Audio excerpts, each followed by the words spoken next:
Amigos, gostaria de, neste meu primeiro vídeo, compartilhar com vocês um trabalho que eu realizei já um pouco antigo, né, em 2007, porém que é um tema bastante atual, instigante, reflexivo, bastante discutido na nossa sociedade. Aqui está o certificado. Apresentei este trabalho então no 5º Workshop Internacional Brasil-Japão, com o tema Biocombustível, Meio Ambiente, Novos Produtos da Biomassa. E o título do meu trabalho foi O Imaginário Ambiental, Consenso ou Dissenso. Isso então apresentado em 2007. No ano seguinte, em 2008, com o mesmo tema, apresentei o trabalho em Havana, no 6º Congresso Internacional de Educação Superior, em Havana, em Cuba, com este mesmo tema. E então eu gostaria, de, resumidamente, passar para você, para todos aqueles que amam o nosso Brasil, para aqueles que defendem as causas ambientais, que são militantes, que são apaixonados pela natureza, pelo nosso amado Brasil. Então, o título aqui do trabalho, O Imaginário Ambiental, Consenso ou Dissenso. Falar do imaginário ambiental é pontuar controvérsias, complexidades, dúvidas e incertezas. É pensar, é achar, é certificar, é, sobretudo, imaginar. Imaginar o quê? Imaginar como se deu o tamanho descaso e esfacelamento das exuberantes riquezas naturais desde os tempos remotos da colonização. Imaginemos a magnificência das riquezas naturais de outrora, conforme descrito em um dos trechos da carta de Pero Vaz de Caminha. De ponta a ponta é toda plana e muito clã e muito formosa. Águas são muitas, infinitas, em tal maneira e graciosa que queremos aproveitar, dar-se-á nela tudo, por bem das águas que tem pelo melhor fruto que nele se pode fazer, me parece salvar essa gente. Isto escrito em 1º de maio de 1500, em Porto Seguro, Ilha de Veracruz. E assim, então, começa neste momento a cobiça, o poder de dominação dos colonizadores com aquela eloquente voz, numa persuasão dialogada. E nisso acabou-se, então, incluindo a curiosidade indígena. Não eram aqui que estavam os povos indígenas e chegaram, então, os colonizadores. E, neste momento, então, inicia-se o intercâmbio de trocas. Um pente em troca de uma árvore de pau-brasil, resultando, então, desta forma, a primeira impactação ambiental no Brasil. Nós sabemos, então, que a mata é tão riquíssima, tanto é por isso o pau-brasil que originou-se o nome do nosso amado Brasil, E nós sabemos que essa mata, além do seu valor comercial, é imprescindível para a renovação do ar que nós respiramos. Se há o desmatamento desenfreado, como houve com o pau-brasil, nós estaremos destruindo inúmeras espécies da fauna e flora. E também empobrecendo o solo, deixando à mercê das enchentes, reduzindo os cursos de água, provocando seca causando erosão e acelerando o efeito estufa. E, ao empobrecer este solo, estaremos retirando os seus nutrientes, que por sua vez não servem para o plantio. E com o desgaste do solo, como plantar? Para alimentar uma população. População esta, uma população miserável, que vive abaixo da linha da pobreza, debaixo de viadutos, nos campos, nas favelas. Vivemos num país de desigualdade social, em que as condições de vida estão muito aquém do minimamente desejado. Sabemos também que há necessidade de cortes e desmatamento, mas não desenfreadamente. Nós sabemos que precisa das árvores para a fabricação do papel.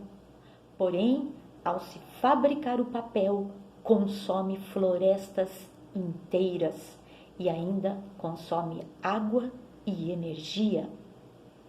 A energia depende da água, a água depende das matas.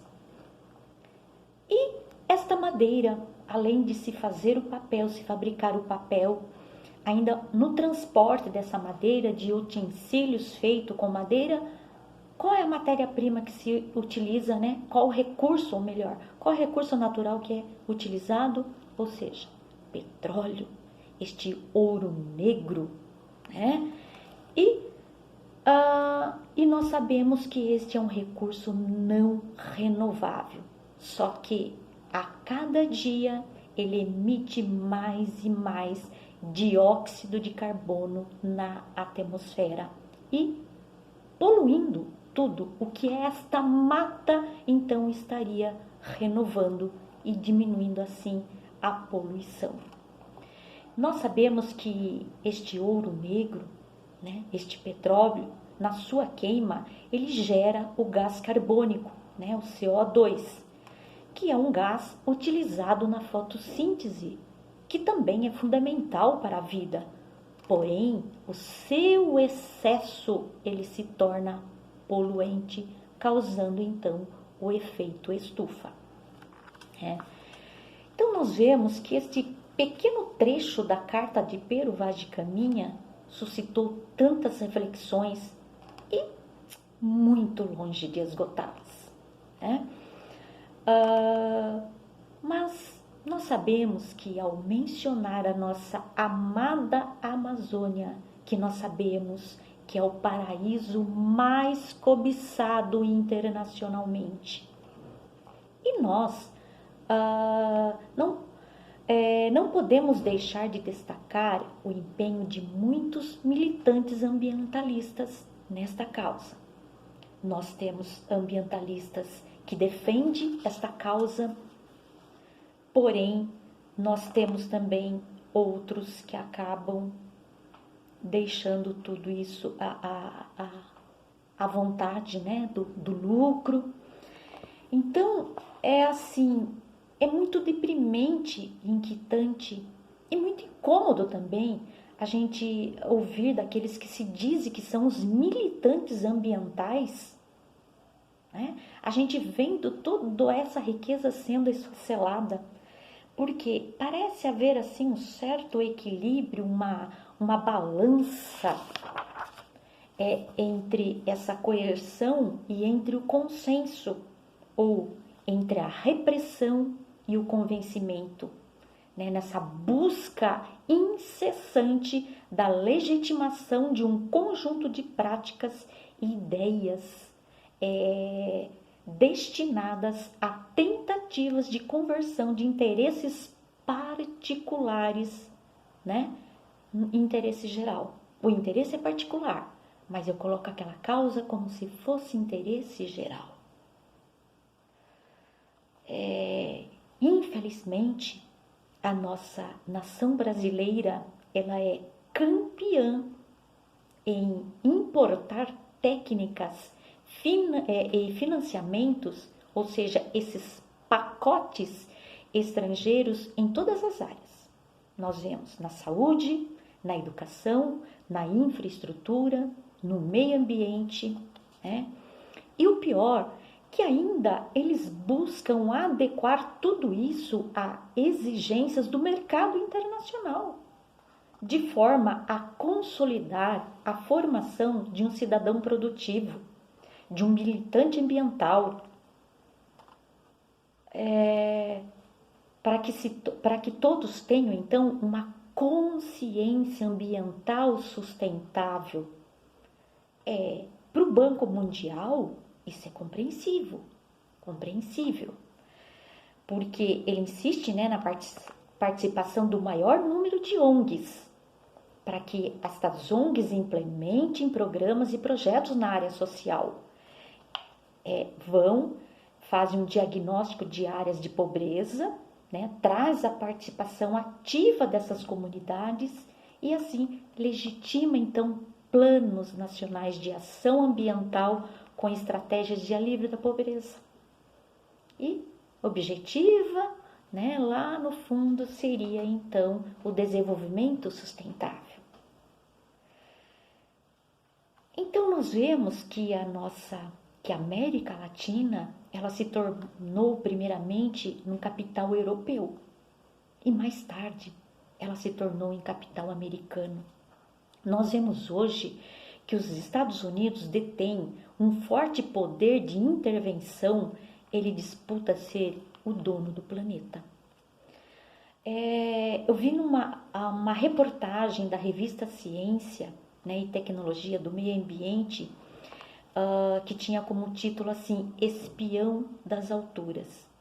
O que isso significa? É um projeto americano para estudar as camadas da atmosfera, utilizada na comunicação entre os países. Aí, segundo a reportagem, qual é o objetivo disso? É um objetivo mais torpe possível, ou seja, controlar a mente do mundo todo, com a colocação de uma gigantesca antena de transmissão de onda de rádio que refletirá os sinais para qualquer ponto do planeta. E aí, com isso, o que acontece? Localiza todo alvo que está na Terra, ou seja, até os submarinos ocultos, as riquezas minerais principalmente, e até as bases subterrâneas, os depósitos de mísseis.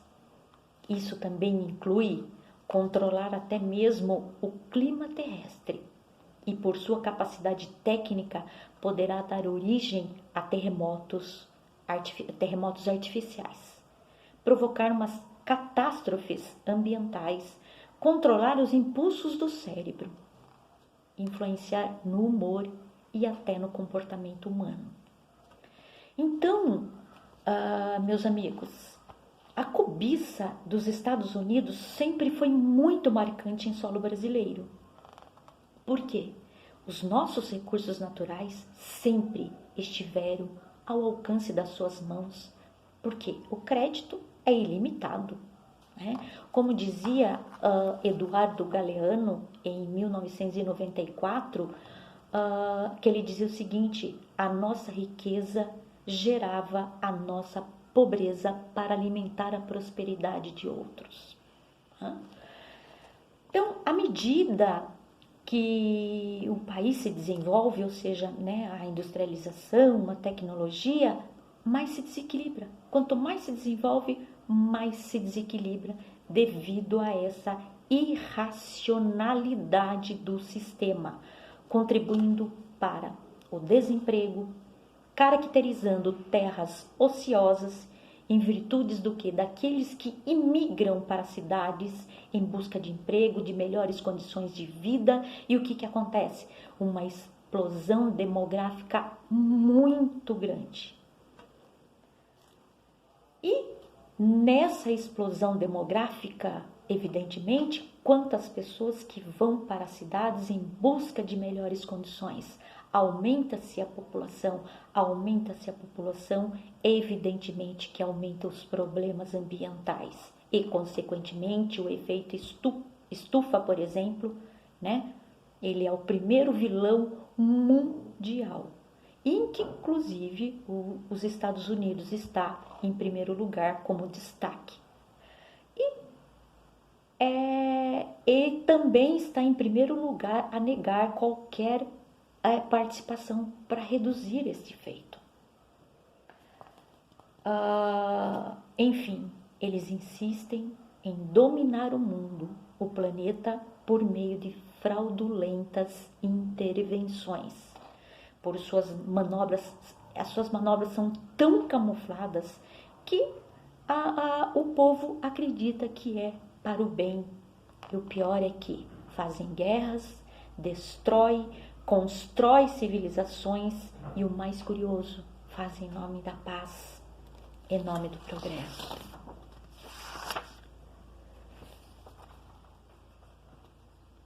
E será que nós, então, estamos assim, condenados a usufruir somente o resto dessa tecnologia? Né? Além de usufruir o resto dessa tecnologia, ainda entregamos a nossa mão de obra abundante e barata, e eles ainda com o direito de cuidar das nossas riquezas. As riquezas são nossas, mas por que eles têm o direito de cuidar?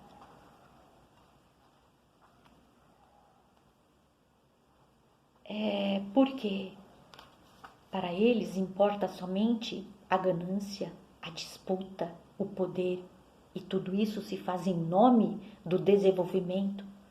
Mas, pergunto a vocês, que desenvolvimento é este que estraga o ar que nós respiramos, a água que nós bebemos, o solo que nós plantamos? E nós vemos que tudo isso está contribuindo para a nossa própria autodestruição, por conta dessa invasão desmedida ao meio ambiente. E o pior que isso se dá em nome da ciência, em nome da tecnologia, em nome da economia, em nome da política. E quem paga o preço é o meio ambiente e, consequentemente, nós, seres humanos.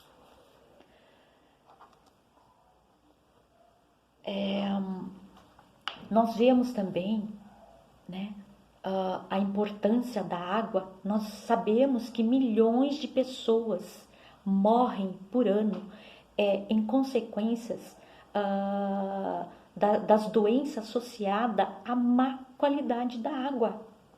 Muitas vezes ela é imprópria para consumo, além do lançamento do esgoto, do lixo, né, que gera outro tipo de poluição também.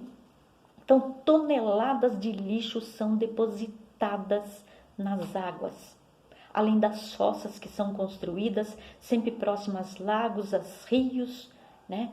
E toneladas de lixo são depositadas nos rios, né? Nas águas. E essa água? Água, aquela mesma água que é utilizada, que foi dito lá no início, que é utilizada na fabricação do papel, no saciar da nossa sede, na edificação de construções, na manipulação de remédios, na produção de energia, na alimentação. Torna-se impossível relatar todo o seu benefício e a sua utilidade. Mas alguns militantes da educação ambiental muitas vezes são os primeiros a concordarem com as mudanças ambientais, desde que mantenha a sua posição na sua escala social, né, nessa escala ascendente, como foi o caso, por exemplo, da transposição do Rio Francisco, não é verdade? Nós vemos que até o próprio verde, de que nós precisamos para dar este equilíbrio ecológico, nós precisamos do verde para o equilíbrio ecológico. E nós sabemos que a Amazônia é a maior detentora deste verde, né? Mas muitas vezes nós temos que comprar, olha o absurdo, nós temos que comprar os dados científicos lá fora, mas que são coletados aqui dentro. Os dados científicos vêm de fora, mas eles são coletados aqui dentro. Então, o conhecimento científico de que nós necessitamos está concentrado na mão dos estrangeiros, assim como a nossa soberania está em risco. Isso implica dizer que não é o caso de a gente se constituir numa ilha que não tenhamos com fronteira legitimada, não é isso, mas que a América ela possa ser coparticipante e não mero receptor, como vem sendo, como foi, está sendo e continua sendo e será, pelo o que a gente vê até o momento, né? Então, daí a importância de se construir um novo paradigma nesse processo de relações políticas, econômicas, sociais e culturais. Isso implica dizer que os problemas ecológicos precisam ter uma dimensão planetária, assim como a questão específica da América Latina, principalmente no que se refere à Amazônia. Porque os nossos recursos naturais têm sido temas de debates tanto no âmbito nacional como no âmbito internacional. Então, nada mais justo que nós sejamos coparticipantes.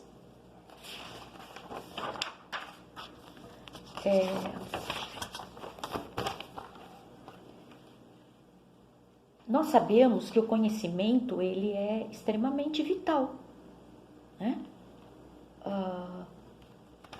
Mas até que ponto esse conhecimento está nos favorecendo? Não está causando a nossa própria autodestruição? A meu ver, eu penso que no futuro não muito distante, nós estaríamos comprando alimentos em cápsulas. Cápsula de arroz, cápsula de feijão, cápsula de salada, né?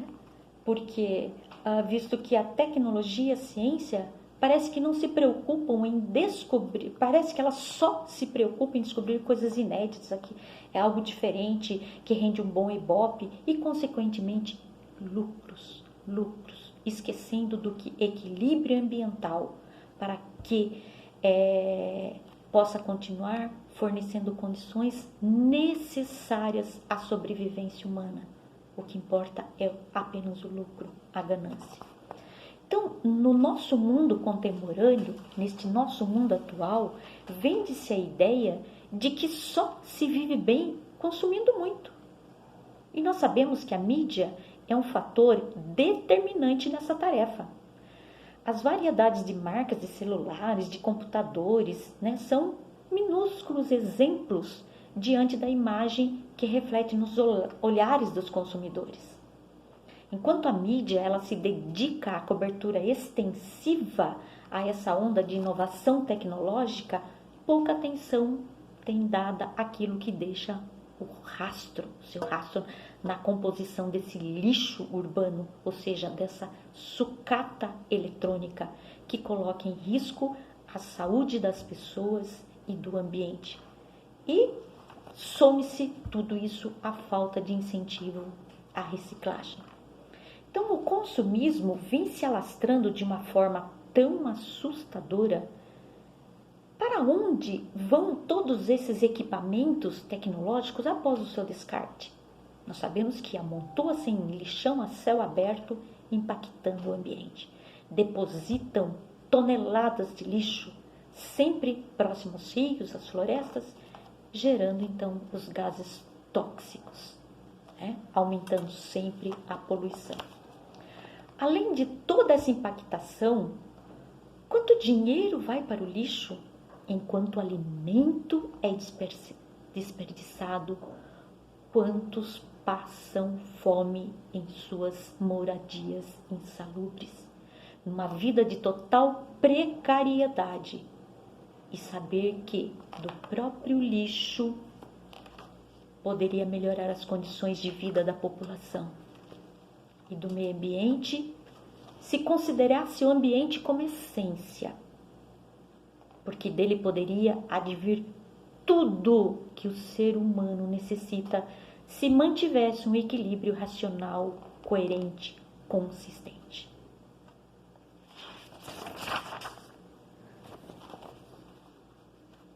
Um pequeno exemplo, se tivesse essa consciência, exemplo, um hotel de grande porte produz muito lixo. Esse lixo poderia virar adubo, o adubo se tornaria mais barato para o agricultor, que estaria produzindo e estaria abastecendo esses próprios hotéis e tendo uma boa concorrência. Um pequeno exemplo que seria como se fosse uma cadeia, né? Então, o ser humano, ele tem uma capacidade incrível, tanto para construir, destruir, incluir, excluir, emancipar, alienar. E é por isso que ele se diferencia dos animais, né? Então, todas essas ações precisam, né, do ser humano, precisam ser mediadas pela ética. Mas como agir de uma forma responsável, de uma forma solidária, de forma que eu e o outro reconheçamos a importância de se formar um nós. Eu, você, somos um nós, um todo. Como? Como fazer isso? Né? Então, essa emancipação, nesse sentido, ela é muito complexa. Por quê? Se nem no meio universitário, onde deveria haver que é um pequeno grupo, digamos, de militantes ambientais, deveria haver um consenso, né? Mas não se chega a um consenso. Quanto mais desejar uma cidadania planetária, né? Porque a natureza é de todos, é do mundo, é do planeta. Mas parece que só nós que temos que resolver o problema do mundo, ou melhor, entregar tudo. Então, o Brasil, como eu disse, está sempre entregando o recurso em nome da falta de recurso. E o pior é que faz isso em nome da sustentabilidade, da preservação, da importância de consolidar uma consciência ambiental. E aí ele compra pacotes de políticas intervencionais, normalmente de organismo internacional, em prol do desenvolvimento, da estabilidade, da melhoria da qualidade de vida da população. Parece que a lógica desses benefícios se dá através da multiplicação dos lucros, né? É uma inversão de valores.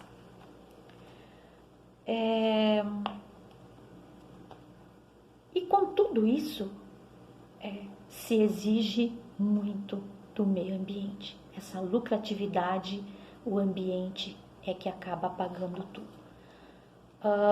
Em média, 20% da população mais rica, ela consome em média 86% dos recursos naturais. E 20% da população mais pobre consome 1,3%. É muita disparidade. Então, além dessa exploração desses nossos recursos naturais, ainda há a exploração da nossa mão de obra, do nosso trabalho braçal, do nosso trabalho intelectual. Tem brasileiros de grande potencial intelectual que ou eles vendem a sua ideia de acordo com as ideologias dominantes ou eles são excluídos devido a essa contratação de estrangeiros, porque o brasileiro não tem valor. O brasileiro intelectual, ele pode ter o melhor projeto, a melhor pesquisa científica, mas ou ele entra de acordo com a política dominante ou ele é excluído. Né? E ainda nós temos um outro concorrente, que é os meios de comunicação. O rádio, a TV, internet, imprensa, que constitui fontes de informação. Embora ela muitas vezes abordam assuntos de formas superficiais ou equivocadas. E paralelamente a esses meios de comunicação, eles propõem a ideia de desenvolvimento que conflita com o consumismo, desperdício, violência, egoísmo, desrespeito, preconceito, irresponsabilidade e etc, etc. Então, evidentemente que para viver, nós precisamos de progresso, como dos recursos naturais, nós precisamos do oxigênio das plantas, dos animais, dos produtos industrializados, das máquinas, de equipamentos, de alimentos industrializados. Mas como conciliar tudo isso? É claro que há uma enxurrada de propaganda dizendo que tudo isso é para o bem. Mas vamos tomar cuidado com esses falsos progressos, né? Com esses falsos progressos, nós já vimos indústrias norte-americana em 1984 com um vazamento de um gás altamente venenoso que matou cerca de 2.000 pessoas, que elas ficaram cegas e queimadas. Isso em nome do progresso. Então, causa muita indignação frente a essas situações, porque depende das decisões políticas. No entanto, em nome do desenvolvimento, vidas são subtraídas sem a menor importância.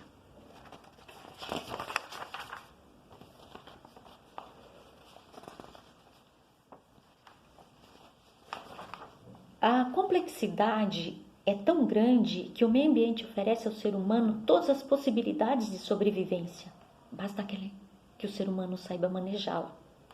Há inúmeras alternativas e o ser humano é capaz de inventar. Por que ele não faz de forma que a natureza possa